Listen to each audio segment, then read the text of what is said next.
Comment rédiger un bon résumé de votre business plan? C'est ce que nous allons voir dans cette vidéo.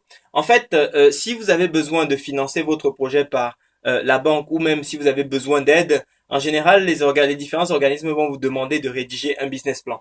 Et lorsque vous rédigez un business plan, c'est un document qui va en général faire finalement entre 20 et 40 pages, voire plus avec les annexes pour les projets les plus complexes. Mais dans le cadre d'un garage auto, de toute façon, vous serez dans cette norme à peu près de 20-40 pages si le travail est professionnellement fait. Sauf que tout le monde n'a pas le temps de lire les 20 à 40 pages que vous allez faire justement pour pouvoir présenter et étayer votre business plan. Et c'est la raison pour laquelle ces dernières années, depuis toutes ces dernières années, eh bien, la partie résumé exécutif, la partie vraiment executive summary, la partie résumé de votre business plan au tout début de votre document est absolument essentielle. Pourquoi? Parce que dites-vous bien que vous allez donner votre document à des gens qui reçoivent des business plans à longueur de journée. Ils n'ont pas le temps matériel de regarder 40 pages de 10 business plans toute la journée. Ils n'ont pas le temps de tout lire. Donc ce qu'il leur faut, c'est un élément qui leur permet de filtrer. Un élément qui leur permet de filtrer. Pourquoi? Parce que soit est-ce qu'ils veulent s'engager ou pas, est-ce qu'ils doivent lire dans le détail ou pas. Et donc c'est la raison pour laquelle vous avez besoin de rajouter au début de votre business plan cette section qui s'appelle donc résumé exécutif ou résumé tout court d'ailleurs.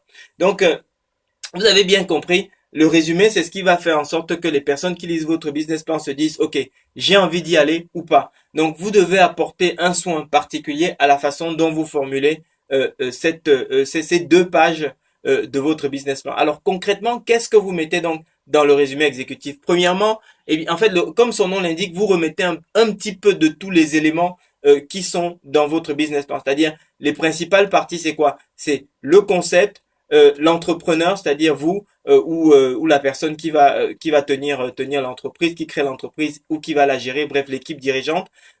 Troisième partie donc c'est tout ce qui a trait au marché et puis quatrième partie c'est concrètement comment est-ce que vous allez justement générer des clients et cinquième partie c'est tout ce qui a trait à la partie financière. Tout ça doit tenir sur 2 pages. Et concrètement, ce que vous devez faire, c'est vous organiser pour que l'ensemble soit très cohérent, très fluide. Il faut raconter une histoire sur ces 2 pages. Ce n'est pas simplement une série de copier-coller de ce que vous avez déjà écrit par ailleurs. Il faut vraiment raconter une histoire et il faut accorder un soin à ce que quand vous lisiez le tout, vous dites, OK, ce projet tient la route, ce projet est cohérent, c'est quelqu'un qui sait d'où il vient et où il va et de bout en bout, véritablement, ça se tient. Si vous rédigez, si vous respectez ces quelques règles quand vous rédigez votre résumé exécutif, vous allez pouvoir séduire un maximum de personnes qui vont lire votre business plan et donc leur donner envie bien, de plonger et de vous accompagner sur le projet. Le deuxième bénéfice que vous avez quand vous rédigez en respectant ces règles, c'est que vous permettez en fait à votre banquier de s'appuyer sur une bonne source d'information. Pourquoi? Parce que il va s'appuyer là-dessus pour rédiger lui-même la note de synthèse qu'il envoie à ses supérieurs. Donc, si la source de son document source est bien rédigée, c'est hyper facile pour lui de faire une note de synthèse également attrayante qui font que ses supérieurs lui disent OK pour financer ce projet. Si c'est mal rédigé, il va pas se prendre la tête à écrire, à recréer quelque chose de spectaculaire juste pour vous. Il a plein de dossiers, il a plein de clients à suivre.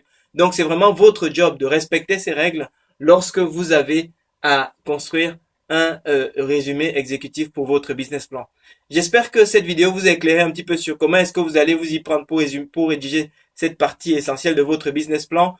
S'il y a des choses qui sont pas claires, s'il y a des choses que vous avez besoin d'approfondir, posez des questions, tout se passe dans les commentaires.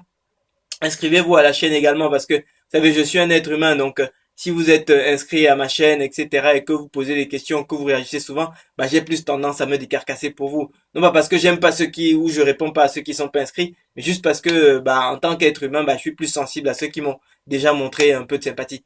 Donc voilà, écoutez, j'attends vos réactions dans les commentaires et surtout, je vous invite à regarder les autres vidéos que nous avons fait justement sur les autres parties de votre business plan. Comment est-ce que vous les rédigez pour pouvoir être le plus efficace possible.